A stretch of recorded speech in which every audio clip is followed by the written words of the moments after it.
दोस्तों, इससे पहले की वीडियो में हमने आपको भगवान विष्णु के बारे में ही बताया था, तो आज हम उसके आगे के और रहस्य की चर्चा इस वीडियो में करेंगे। तो चलिए शुरू करते हैं बिना किसी देरी के अपनी वीडियो को।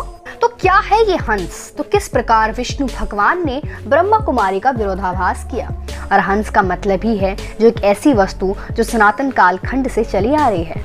और ये जो वेद है ये पहली दफा नहीं लिखी जा रही हैं, और ये वेद सनातन काल से ही चले आ रहे हैं। मनुष्य की सृष्टि होने से वेद चले आ रहे हैं, यानी कि वेदों को जानना भगवान विष्णु को जानने से भी महत्वपूर्ण है।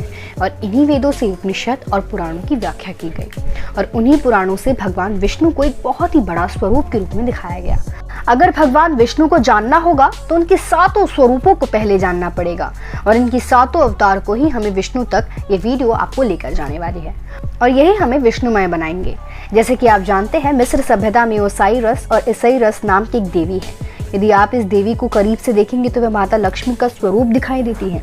जी हाँ, आपने सही सुना, ओसाइरस करीब से देखिएगा, भगवान विष्णु का इसमें आपको स्वरूप नजर आएगा। सेठ ने ओसाइरस को एक डब्बे में कैद कर दिया था और एक नदी में बहाकर आ गया था। ऐसी कथाएं जो कहती हैं ओसाइरस के शरीर के अंगों के 26 टुकड़े कर दिए गए थे, और वही इस ओसाई ने शरीर के 26 टुकड़ों को अपनी शक्ति से एक बार के लिए पुनः जीवित कर दिया।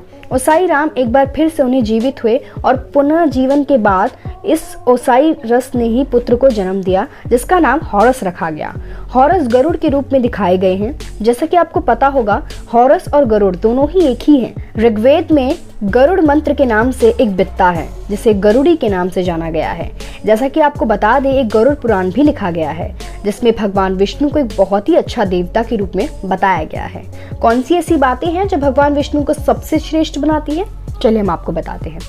क्या भगवान विष्णु हमें ईश्वर तक पहुंचा सकते हैं? क्योंकि भगवान विष्णु एक ऐसे देवता हैं जो हमारी मृत्यु के बाद हमारे पालनहर्ता होते हैं। आपने यह तो सुना ही होगा कि हमारी मृत्यु के पश्चात हम भगवान शिव के पास या ब्रह्मा के पास जाते हैं। आपने तो बस यही सुना होगा कि भगवान विष्णु के वैकुंठ धाम में आ जाते हैं, यानी कि मृत्यु के पश्चात या पूर्व दोनों पर ही भगवान विष्णु ही राज करते हैं। तो क्या सिखाते हैं विष्णु आपको? विष्णु की शिक्षा को सीखने के लिए भगवान विष्णु के सातों अवतारों को, ये स्वरूप को समझना होगा। और वहीं हंस की बात, भगवान विष्णु ने अपना अवतार बदला था, कछुए का अवतार। उन्होंने यही अवतार लिया, और यही सब बात है कि भगवान विष्णु ने एक पुस्तक में लिखे हुए हैं। आपको बता दें कि भगवान विष्णु जी का जो पहला अवतार था वह कुर्मा अवतार, यानी कि कछुए का अवतार। बुद्ध धर्म में कश्यप बुद्ध का अवतार, और यूनानी धर्म में टोटल और यूस की कहानी प्रसिद्ध है। ये कछुआ सभी धारणाओं का प्रतीक है। जितना ज्ञान आपने सभी किताबों को पढ़कर इकट्ठा किया है, अब उस पर ताला लगाने की बारी है। अब आपकी अंदरूनी यात्रा शुरू होने वाली है। अब आपको बाहर से मदद नहीं मिलेगी। कछुए का मतलब होता है स्वयं का घर अपने साथ लेकर चलो। चक्रों में आपको स्थायी तत्व प्रदान करता है। इसी कछुए की पीठ पर मंगला पर्वत, यानी आपके मन का उदर या मन के अंदर का पर्वत को रखा जाता है, और एक तरफ देवता और दूसरी तरफ दानव समुद्र मंथन करेंगे। यह समुद्र मंथन आपके मन के अंदर होगा। इसके मन का कछुआ मजबूत होना चाहिए। आपकी सारी सृष्टि का ज्ञान अर्जित करना होगा, पर जितना भी आपने अभी तक का ज्ञान अर्जित किया है उस पर पूर्ण विराम लगाने की बारी है। इस मंथन को शुरू करने से पहले आपका ज्ञान होना बहुत ही ज़्यादा ज़रूरी है। श्री गणेशाय ज्ञान के भंडार का एक माने जाते हैं, और वही मूलाधार धार के सूचक भी है। और कछुए को जो अवतार है वह विष्णु भगवान का सबसे पहला अवतार है। इसके बाद आप विष्णु भगवान के मत्स्य अवतार को अपने मस्तिष्क में याद रखिएगा।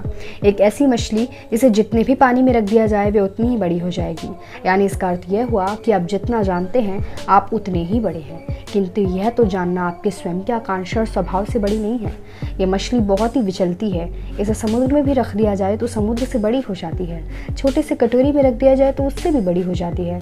यानी जो आपका विचलित मन है, और यदि आपको लगता है कि आपका स्वभाव आपके अंदर के ईश्वर आपके मस्तिष्क में नहीं समा रहे हैं, तो इसे मत्स्य अवतार कहते हैं। अगर जब आपको इस हकीकत से आप परिचित हो जाएंगे, तब आपको आपकी जीवन भट्टी गंभीर सी लगेगी। आपके प्राण आपकी मूलाधार 90% तक होते हैं, और आपको इस प्राण को ऊपर लाना है। भगवान विष्णु का वराह अवतार एक सूअर का अवतार होगा। और भगवान को क्यों कहा गया है सूअर? क्योंकि मूलाधार से मल और मूत्र निकलते हैं। आपको अपने अंदर शक्ति अर्जित करनी है। आपको अपने प्राणों का पाताल लोक से ऊपर, यानी नाभि के ऊपर लाना है। वराह अवतार इन्हीं कहा जाता है। और नाभि से ऊपर भगवान विष्णु का नया अवतार होगा। नया अवतार नरसिंह अवतार होगा। हिरण्यकश्यप ने ब्रह्मा से एक वरदान मांगा था। इस वरदान की वजह से वे किसी भी ऐसी ताकत की वजह से नहीं मारे जा सकते थे। उसने सभी संभावनाओं को अपने वरदान में सम्मिलित कर लिया था कि किसी भी देवता, दानव, भूत, पिशाच, इनमें से किसी भी जीव के द्वारा वे नहीं मारे जा सकते थे। उन्हें कोई दिन में न रात में मार सकता था। यही कारण था कि हिरण्यकश्यप में सारी संभावना अपने वरदान में सम्मिलित कर ली गई थी। आपको इस अवतार से सीख लेना है कि भगवान आपकी भावनाओं से बिल्कुल अलग होगा। भगवान विष्णु का वामन अवतार इस सप्ताह में आपको बाली के रूप में देखना है, क्योंकि आपने कभी नरसिंह अवतार देखा है तो आपके अंदर उस देवता को देखने की शक्ति थी। आप एक बाली के रूप में थे। इसी तरह बाली को वामन के पांव के नीचे आना है। वामन अवतार के बाद आपको राम अवतार देखना है। राम का मतलब है राम के अंदर लीन हो जाना। राम एक नाम नहीं बल्कि एक उपाधि है। राम के बाद आपको कृष्ण अवतार यानी आपको अजना चक्र देखना है। अजना चक्र क्या हो गया या क्या होता है? अगर हमने विष्णु के अवतारों को समझ लिया है, चाहे हम किसी भी धर्म से जुड़े हों, साधना में हम अपने आप को शक्ति उस महाविष्णु से मिला लेंगे। तो दोस्तों आज के लिए बस इतना ही। आपको विष्णु के अवतारों के बारे में जानकर कैसा लगा हमें कमेंट सेक्शन में ज़रूर बताइएगा। साथ ही आपको वीडियो कैसी लगी ज़रूर लाइक करिएगा और बने रहिए ऐसे ही इंटरेस्टिंग फैक्ट्स के लिए हमारे चैनल फैक्ट वर्ल्ड के साथ।